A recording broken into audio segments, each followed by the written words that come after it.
Monday morning, so let's get comfortable and have an argument about how much money the government could get out of disabled children. Because that, it's a recipe for a chatty bonhomie, isn't it? So the point I made in this morning's morning call email is that, you have this system that is a lot like the welfare system, sort of extremely expensive. It's costing, I think, around 11 billion a year. Which has increased a lot in recent years. And the number of children who are on these healthcare plans, which we'll talk about in a minute, the detail of them, has risen very steeply. It's gone up by 71% from 2018 to 2024. And I think there are about 650,000 kids on these plans now. And it's a kind of becoming a sort of unsustainable expense, unsustainable in the words of the Institute for Fiscal Studies, which is not the ultimate arbiter of government finances, but people like me often quote it as if it is. So you've got this very, very expensive system, and nothing has yet been announced about how it's actually going to be reformed, but there is a white paper coming out in the autumn. So lots of backbenchers are already making the point that this could be another, sort of a repeat of what's just happened with welfare spending, where you have this very expensive system, but the government, it ends up being framed as austerity being applied to this system rather than the system that isn't working being reformed. And in this case, this is actually an attempt to sort of, I guess, deal with certainly the new sort of new Sure Start, or Best Start, as they're calling it now, is an attempt to deal with the consequences of austerity, because it's about reimposing that golden rule of public spending, which is to spend the money before you have to, right? Mm-hmm. Spend the money in order to not spend the money. And Sure Start was fantastic at that. And the kind of part of the reason that you have such a problem with spending on SEND, the system now, is that you have such a lack of the sort of early years intervention that you used to have through the Sure Start scheme. So it's already queuing up, and it's that white paper will come out probably in October, so around the time of the budget. So you're gearing up for another fight over whether or not more money can be saved from a system that is arguably not working particularly well. But, at a time when the government's finances are extremely constrained. And as we saw last week, if the fight goes wrong and the Chancellor starts crying and people start speculating over whether or not she's going to be sacked, then the bond market starts to puke a little bit and everyone gets very frightened.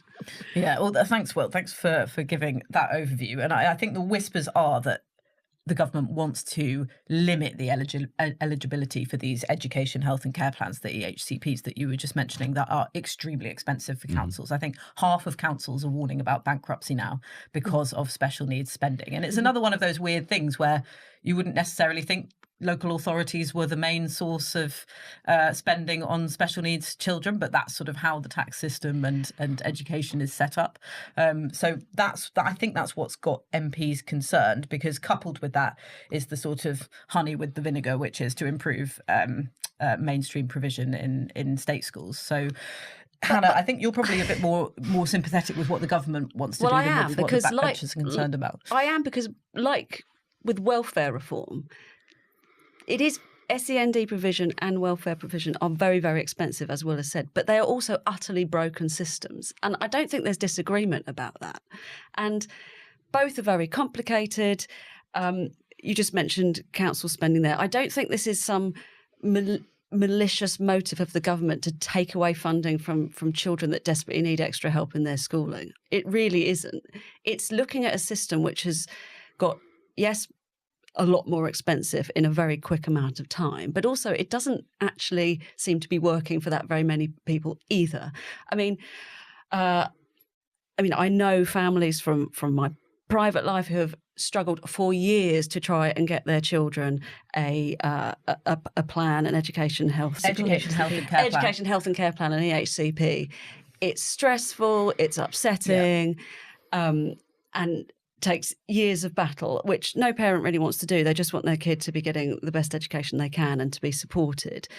But one of the problems is that the only way to get any help at all, any extra help, is to have a plan. Yeah. Now, in Wales, that doesn't happen. So we've seen the number of plans rocket in recent years. The expense has gone up, and there's no nuance there. There's no scale. So you could have a child who is severely autistic, non-verbal, needs a huge amount of extra help, having to go through the same process of someone who perhaps is mildly autistic and needs a little bit of help, but actually can thrive in the mainstream school sector. So it just doesn't work for anyone. It doesn't work for the kids. It doesn't work for the schools. It doesn't work for the parents. And the local authorities, the shit is going to hit the fan in the next financial years, because so far they've managed to keep this expense off their books in a sort of special pocket. They're 5 billion in debt.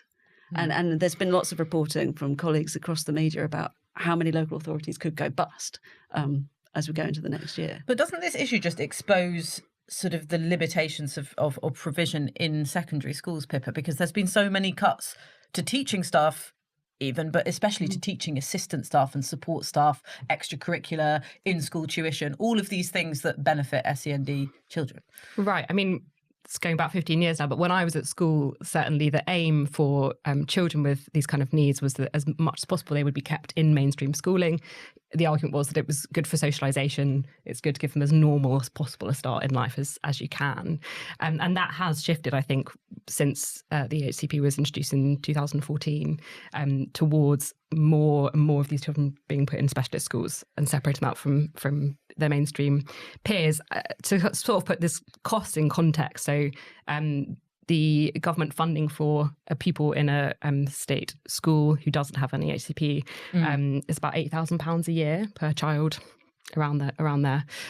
Some of these independent schools that kids are now being sent to cost £60,000 a year, which has gone up more than 100% in the last decade. So it's a huge rise in the cost. Yeah. And, as Hannah said, they're actually not even getting the results that to justify that cost. The number of children who leave those specialist schools not having met the kind of expected level for reading, writing and maths at the end of primary school has not changed in the past 5 years, despite those costs going up. But this is, as Hannah will say, partly to do with the number of children who are being diagnosed in the first place. It is also, I think, as you say, a result of the reduced funding for your average school and teaching staff, and therefore their capacity to deal with needs that would once have been a little bit difficult but could be managed in a normal classroom setting. They can't cope with them anymore. And so that's why, it's part of the reason why you're seeing these huge rising numbers in the HCPs. Yeah, because part of it is rising demand, like Hannah mentioned, but also it's a wider story about outsourcing as well, isn't it? I think councils have spent 15% more in England this year on private school places for children in these situations than the year before. And you can see that happening in sort of children's social care all the way to bin collections, outsourcing these services that councils just feel that they can't afford to do themselves to private companies that do it for far more expensively and less efficiently. Well, exactly. We seem to have done it across society, that we privatise, or we farm out responsibility for the most vulnerable, whether that's the elderly, the infirm, or our children, to the private sector who don't necessarily do a very good job. The Guardian journalist John Harris wrote a great piece for the magazine on his personal experience of getting an HCP and proper care for his child who's autistic. And there was one example in there which speaks really well to this outsourcing thing, which has stuck with me. There's a school in Lancashire called Pontville School, which Harris says cost £116,000 per year per child. Obviously, that is paid for by the government, not by the parent. And it is owned by a subsidiary of Abu Dhabi's second largest sovereign wealth fund. Yeah, it's a lot of it underpinned by private equity, which is what we've seen with children's homes, with care homes. It's not a great place to be. So we've spoken all about sort of this broken system, the demands on councils, how it's reaching unsustainable levels. But what does it mean politically that Labour backbenchers are already rallying against something that the government, we don't even know what their proposals are. There are a few whispers, but we don't actually know what they want to bring in. And the idea that every cut or tweak to a system, every reform, as the government would like to call it, is now framed as austerity coming back. I mean, that's politically really difficult, isn't it? Yeah, I mean, that is the thing that Labour backbenchers have to admit, is that, they have to answer the question where they get the money. I can see, we are now in an era of issue-based politics, right? So, every reform, every sort of tweak that is made, especially if they're done one by one, it's almost like the perfect way for government to relentlessly brief against itself. So you say, right, we're going to do this. And it's going to take out some farmers, but they're rich anyway. And then you get thousands of farmers marching out down Whitehall. And then you get, and then you say, right, we're going to do this to the welfare system. And every time you create a group of people who are the victims of your policy, because you're not doing it all at once.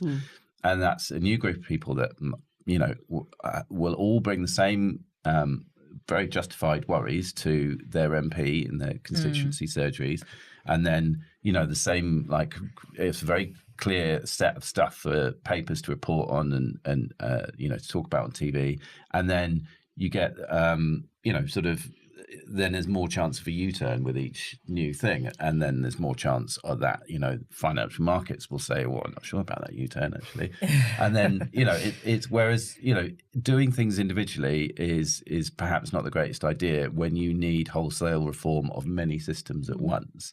Fundamentally, as I recently argued, the tax system, where, and that's the thing, Labour MPs have to admit, where are you going to get the money from? If you're not going to do this, and you're not going to do welfare, and you want to remove the 2-child benefit cap, and you don't want to do get rid of agricultural property relief, and you don't want to do the winter fuel allowance being tested, where are you going to get the money? I think they need to live in the world as it is rather than the world as they'd like it to be. And it's just so unfortunate, this briefing and just not taking a step back and letting the government make the case for change before attacking it. Because, as I said before, this system does not